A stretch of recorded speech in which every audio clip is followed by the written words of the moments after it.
వెతలు తీరును కృపలు దొరుకును సాటి లేనిది యేసుని నామం యేసునామమే మధురం మదిలో తలచిన ధన్యం యేసునామమే మధురం. ప్రభువునందు ప్రియ దేవుని బిడ్డలారా, నేటి వాక్య ధ్యానం కొరకు సహకారాన్ని ఇస్తున్న కుటుంబము చాణక్యపురి కాలనీ నుండి ఒక విశ్వాసి గారి కుటుంబం సహకారాన్ని ఇస్తున్నారు. దేవుడు ఈ కుటుంబాన్ని దీవించును గాక. ప్రార్థన. మమ్మలను మిక్కిలిగా ప్రేమిస్తున్న మా తండ్రి, వందనాలు, స్తోత్రాలు. నీ వాక్యాన్ని ధ్యానించడానికి ఆశగా ఉన్నాం ప్రభు. ఆనాడు దావీదు గారు, దేవా నీ మందిరానికి వెళ్ళాలని జనులు నాతో అన్నప్పుడు నేను ఎంతో సంతోషించానన్నాడు. నా మట్టుకైతే నీ వాక్యాన్ని చెప్పడానికి నేను ఎంతో సంతోషిస్తున్నాను, ఆనందిస్తున్నాను. ఆక్సిజన్ స్పాన్సర్స్ను పంపండి. ఎపిసోడ్ సహకారం ఇచ్చిన మీ బిడ్డలను మీరు ఆశీర్వదించండి నాయన. ఈ బిడ్డలకు కావలసిన ఆర్థిక కృపను దయచేయండి. నేటి వాక్య ధ్యానము మాకెల్లరకు దీవెనగా ఇమ్మని యేసు నామమున వేడుచున్నాము తండ్రి, ఆమెన్. ప్రియమైన దేవుని బిడ్డలారా, యోహాను సువార్త 21వ అధ్యాయము 4వ వచనము నుండి నేటి వాక్య ధ్యానమున మనము ధ్యానము చేయనై ఉన్నాము. సూర్యోదయము అగుచు ఉండగా యేసు దరిని నిలిచెను. ఆయన శిష్యులు ఆయనను గుర్తుపట్టలేదు. యేసు పిల్లలారా భోజనముకు మీద ఏమైనా ఉన్నదాని వారిని అడుగగా లేదని ఆయనతో చెప్పిరి. అప్పుడు ఆయన దోనకుడి పక్కన వలవేయుడి మీకు దొరుకును అని చెప్పాను. గనుక వారు అలా చేయగా విస్తారమైన చేపలు పడి నందున వలలాగలేకపోయిరి. కాబట్టి యేసు ప్రేమించిన శిష్యుడు ఆయన ప్రభువు సుమి అని పేతురుతో చెప్పాను. ఆయన ప్రభువు అని సీమోను పేతురు విని వస్త్రహీనుడై ఉన్నదని ఆ పైబట్ట వేసి సముద్రంలో దుమికెను.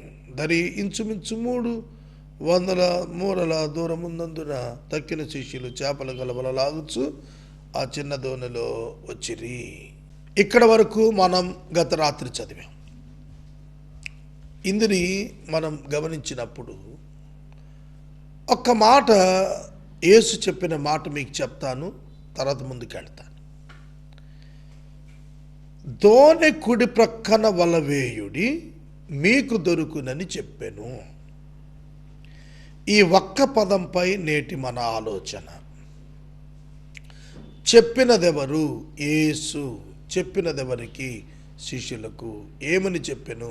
కుడి పక్కన దోణి వేయుడి. ఫలితం ఏమిటి? మీకు దొరుకును. అండర్లైన్ చేసుకోండి. మీకు దొరుకును అనగా యేసునకు తెలుసును, దొరుకునని తెలుసును. చేపల వల వేస్తాం, దొరుకుతుందో దొరకదో జాలరికి తెలియదు, యేసుకు తెలుసును. యేసుకు తెలుసును. Jesus knew it and confident about it. స్థిర నిశ్చయముగా చెబుతున్నాడు, మీకు దొరుకును. If you obey me you will receive. అది కాన్సెప్ట్ అక్కడ. మీరు నా మాట విని మీరు వల వేసినట్లయితే, నేను చెప్పిన చోట వల వేసినట్లయితే మీరు వెతుకుచున్నది మీకు దొరుకును. ఇందులో ఎంతో అర్థం ఉందండి, ఎంతో అర్థం ఉంది. మనకు ఏది ఎక్కడ ఎప్పుడు ఎట్లు దొరుకునో తెలియదు. తెలిస్తే మనం సక్సెస్ అవుతాం. కానీ దేవునికి, యేసునకు ఏది ఎక్కడ ఎప్పుడు ఎట్లు ఉండునో తెలుసును. మనము దేవుని మాట వినుట నేర్చుకుంటే మనము సమస్త విజయములలో పాలిభాగస్థులము కాగలుగుతాము. గుర్తుపెట్టుకోండి. నేను ఒక గొప్ప వ్యక్తితో మాట్లాడుతున్నాను. ఆయన అన్నారు, నాలో ఉన్నటువంటి వెలుగు నాలో ఉన్న సామర్థ్యమే అన్నారు. నాలో ఉన్న వెలుగు నాలో ఉన్న సామర్థ్యమే. నేను ఆయనతో మాట్లాడుతూ చెప్పాను, నాలో ఉన్న సామర్థ్యము నా దేవుడు నాకు ఇచ్చినదే అని చెప్పాను. ఆయన అన్నారు, నా సామర్థ్యము నాదే, it is my own, I don't believe God అన్నాడు. నేను వెంటనే చెప్పాను, I believe in God, I trust in God,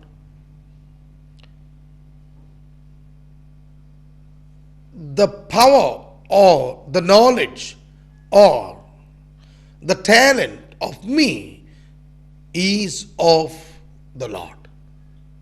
నాలో ఉన్న తలాంతు కానీ జ్ఞానము కానీ నిపుణత కానీ అది ఆయన ఇచ్చిందే అన్నాను. ఆయన ఒప్పుకోలేదు. ఐఎమ్ సారీ అన్నాడు.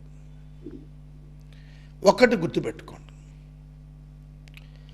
దేవుడు లేకుండా నేను అని ఎవరైతే ప్రకటించుకుంటారో, I am alone without God, I am something without God అని ఎవరైతే ప్రకటించుకుంటారో వారు ప్రకృతి సంబంధులు. I am everything with Jesus, nothing of me, నేను కాదు క్రీస్తే సమస్తము నాకు ఆయనే అని ఎవరు ప్రకటించుకుంటారో వాళ్ళు ఆత్మ సంబంధులు. They are spiritual people. శిష్యులు యేసును గుర్తుపట్టలేకపోయారు. యేసు వారితో చెబుతున్నాడు, కుడివైపు వల వేయండి, మీరు తప్పక పొందుతారు, మీకు అది దొరుకుతుంది అని చెప్పారు. వారు అలాగూ చేయగా వారు పట్టుకోగలిగారు. అలాగూ చేయగా, ఎలాగూ చేయగా, ఆయన చెప్పినట్లు చేయగా. అందుకనే యోహాను సువార్త 2వ అధ్యాయంలో యేసు తల్లి మరియ ఆ పరిచారకులతో చెప్పారు, ఆయన మీతో చెప్పినది చేయుడి, ఆయన మీతో చెప్పునది చేయుడి. యాజ్ ఇట్ ఈస్గా చేశారు ఆ పరిచారకులు.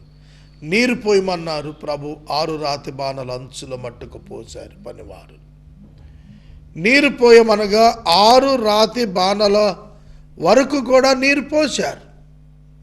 నీరు పోసిన తరువాత ఇప్పుడు మీరు ముంచి తీసుకుని పొండి అన్నాడు. ఏం చేయలా యేసు, ఏమీ చేయలా, చెయ్యేసి ప్రార్థన చేయలా, నో నీరా ద్రాక్షారసంగా మారు అని అనలా, చేయబెట్లా, ఏంలే, మారింది.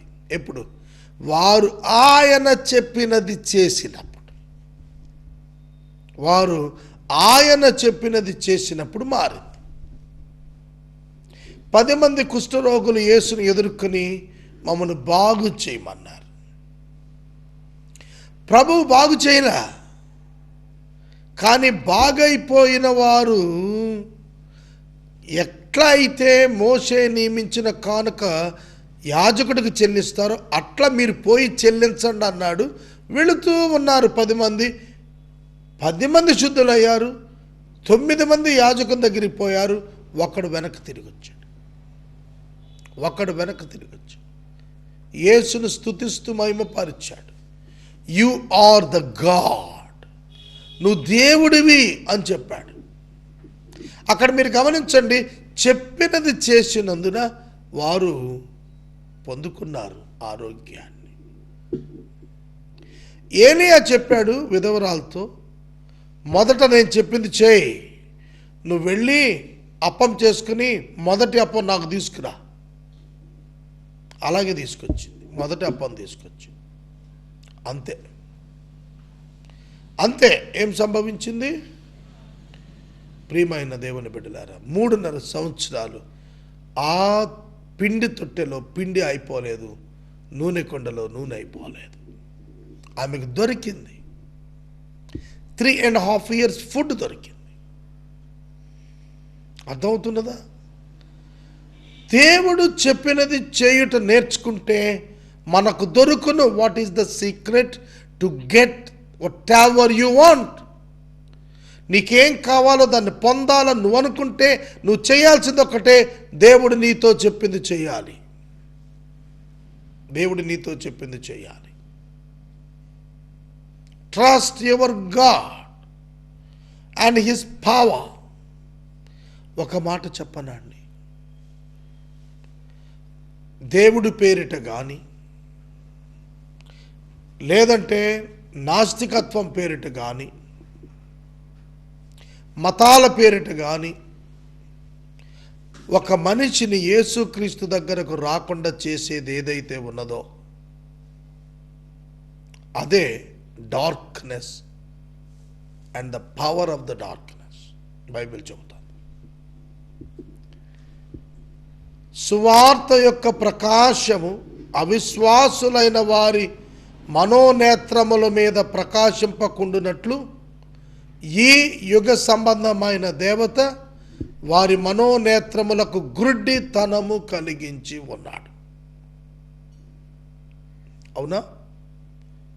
మనోనేత్రములకు గుడ్డితనము. యుగ సంబంధమైన దేవత అంటే దురాత్మ శక్తి, the powers of the darkness. ఈ అవిశ్వాసం ఆధారముగా యేసును చూడకుండా, యేసును తెలుసుకొనకుండా, యేసును అంగీకరించకుండా చేసేస్తాయి. లోబడునట్లు చేయునది పరిశుద్ధ ఆత్మ, తిరగబడునట్లు చేయునది అపవిత్ర ఆత్మ. నీ మనస్సు వాక్యమునకు లోబడునట్లు చేసి నీవు మేలు పొందేటట్లు చేయునది పరిశుద్ధాత్మ దేవుడు. నిన్ను తిరుగుబాటుదారుని చేసి నష్టపుచ్చువాడు అపవిత్రాత్మ.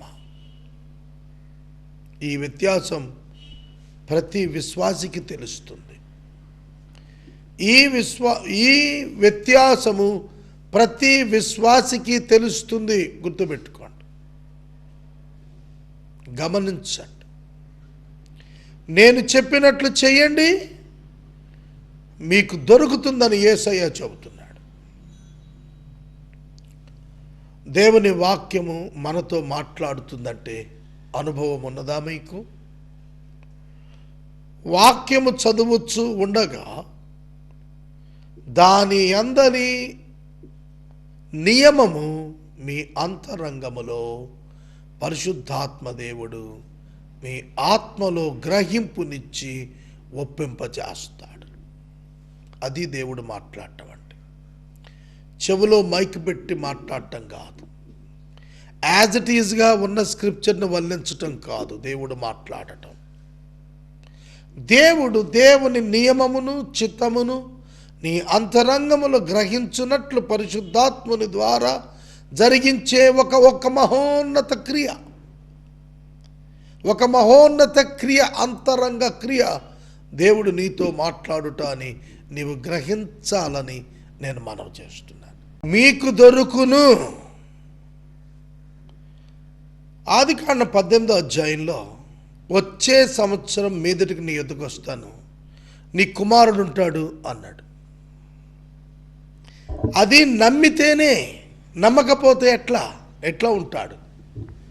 అబ్రహాము శారా దేవుని నమ్మారు, వారికి సంవత్సరానికి కుమారుడున్నాడు. నమ్మండి, దేవుని అపార శక్తిని నమ్మండి. ఒకసారి ఒక తెల్ల కాగితం, పేపర్, పెన్ను పెట్టుకొని కూర్చోండి. మీ దేవుడు ఎవరో ఒక్కసారి రాసుకోండి అయ్యా, మీకు అర్థమవుతుంది. ఆయన వ్యక్తిత్వం ఏంటో రాసుకోండి, ఆయన శక్తి ఏమిటో రాసుకోండి, ఆయన జ్ఞానం ఏమిటో రాసుకోండి, ఆయన యొక్క అపరిమిత తత్వం ఏమిటో రాసుకోండి. అది అర్థమయ్యే కొలది నువ్వు దేవునిపై ఎక్కువ ఆధారపడతావు, మరి ఎక్కువగా ఆయన కార్యాలు చూస్తావు. ఆయన కార్యాలు చూస్తావు. నేను ఆ స్టేటస్ వైపే ప్రయాణం చేయాలని చూస్తున్నాను. I want to know the power of my God in my life and in all the people life who trust him. నా జీవితంలో నాతో పాటు దేవుని నమ్మిన వారి జీవితంలో గొప్ప కార్యాలు చూడాలని నేను ఆశిస్తున్నాను. చూస్తాను, తప్పక చూస్తానని నమ్ముతున్నాను. అపనమ్మకం నాకు కలుగకుండా ఆయన చూచుకుంటాడని కూడా నమ్ముతున్నాను. మీకు దొరుకును అనే పదం నేను నమ్ముతున్నాను. మీకు దొరుకుననే పదం మీరు నమ్మాలి. అప్పుడు మీ జీవితంలో మీరు పొందగలుగుతారు. తరువాత వారు దిగి దరికి రాగానే అక్కడ నిప్పులు, వాటి మీద ఉంచబడిన చేపలను రొట్టెయు కనబడెను. యేసు, మీరిప్పుడు పట్టిన చేపలలో కొన్ని తీసుకుని రండి అని వారితో చెప్పగా, సీమోను పేతురు దోణ ఎక్కి వలను దరికి లాగెను. అది 153 గొప్ప చేపల చేత నిండి ఉండెను. సంఖ్య ఇచ్చాడు. మీరు పట్టుకొచ్చిన చేపల్లో కొన్ని చేపలు తిండయా అన్నాడు ప్రభు. అప్పటికే చేపలు, రొట్టె గట్టు మీద, నిప్పుల మీద పెట్టున్నాయి. The food is ready for them. నేను అనుకుంటాను, వీళ్ళు ఈ ఫిషింగ్లో మునిగిపోయి ఉన్నప్పుడే యేసు వారి కొరకు సిద్ధం చేసి ఉంచాడు. Who prepared that meal for them? I think it is the one Jesus prepared the meal for them. యేసే వారి కొరకు ఆహారం సిద్ధం చేశాడు. ఒక్కసారి ఆలోచించండి. ఎవరు ఎవరి కొరకు సిద్ధం చేయాలి, ఎవరు ఎవరి కొరకు పని చేయాలి, ఎవరు ఎవరి కొరకు పని చేశారు? యేసుకు శిష్యులు పనిచేసి పెట్టాలి, లోక పద్ధతి. కానీ యేసే శిష్యులకు పనిచేసి పెడుతున్నాడు. That is the biblical leadership. Biblical leadership is a model leadership. బైబిల్లో ఉన్నటువంటి నాయకత్వం ఏమిటో తెలిసిన మాదిరికరమైన నాయకత్వము. ఆ నాయకత్వము సేవకత్వము యొక్క పునాది మీద నిర్మాణమైనది. నేను ఈ మధ్యన ఒక చోటకు బిషప్గా వెళ్ళాను. ఒక చోట వాక్యం చెప్పటానికి ఆ స్థాయిలో వెళ్ళాను. వెళ్ళిన తరువాత అక్కడ నేను ఒక సేవకుడు చేసేటువంటి పనులన్నీ చేస్తున్నాను. People doesn't understand why and what happening. ఏం జరుగుతుందో వాళ్ళకి అర్థం కాలే. వాళ్ళతో నేను చెప్పాను, మొదట సేవకుడు, తర్వాతే దైవజనుడు. గౌరవానికి అర్హుడని మీరు అనుకున్నా, ఎందుకు గౌరవానికి అర్హుడంటే సేవకుడు కనుక. సేవకత్వము లేని నాయకత్వము నిష్ప్రయోజనమైనది మరియు ప్రమాదకరమైనది. దానివలన ఏ విధమైనటువంటి ఉపయోగము లేదు, ఏ విధమైన ఉపయోగము లేదు. ఇది మీరు గుర్తెరగాలి. క్రైస్తవుడు నాయకుడు అయ్యాడు అంటే అతడు ప్రథమమున సేవకుడు. పేతురు కొన్ని చేపలు తీశాడు. అందులో 153 చేపల కౌంట్ ఉన్నాయి. ఈ 153 చేపల గురించి ఒక స్టోరీ ఉంది. ఆ స్టోరీ ఏమిటంటే, స్పెషల్గా ఆ 153 చేపలు గలిలయ సముద్రంలోనే దొరుకుతాయట, మిగతా చోట దొరకవట. ఈ సముద్రాన్ని ప్రభు డివైడ్ చేయించినప్పుడు మోసే చేత అవతల ఫిష్ అవతల, యువతల ఫిష్ యువతల ఉండి అది కంటిన్యూ అయ్యింది. దాని యొక్క ఆధారంగానే గుర్తించారు అని చెబుతారు. దానికి ఒక మిథాలజీ ఉంది. ఆ చేప అవతలేపు దొరకదు, యువతలేపో దొరుకుతుందని. 153 రకాల జాతుల చేపలు ఉన్నాయట అందులో. అంటే జాతికి ఒక రకం చొప్పున వచ్చి పడింది అంటే అర్థమయ్యేది చెప్తా. ఒక బొచ్చె, ఒక శీలావతి, ఒక బొమ్మిడాయ్, ఒక కొరమేను, ఒక వాలుగా, అంటే జాతికి ఒకటి అన్నమాట. ఒక ఇంగిడాయ్, మనకి ఇవే తెలుసు కదా, ఎందుకంటే ఎక్కువ చేపలు తెలియదు. మహా అయితే ఇంకా తెలిసినోడికి ఒక 10 పేర్లు చెప్తారేమో.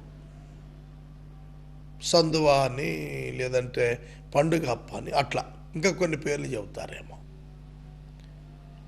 153 రకాలు జాతికి ఒకదాని చొప్పున వచ్చి వలలో పడ్డాయి. అందుకనే అక్కడ వాళ్ళు భయపడ్డారు, విస్మయం చెందారు. హౌ ఇట్ ఈస్ పాసిబుల్ చెప్పండి? 153 ఎట్లా సాధ్యం? నెంబర్ ఒక్కొక్కటి ఒక్కొక్క జాతి రకం ఎట్లా సాధ్యం చెప్పండి? ఆయన సృష్టికర్త,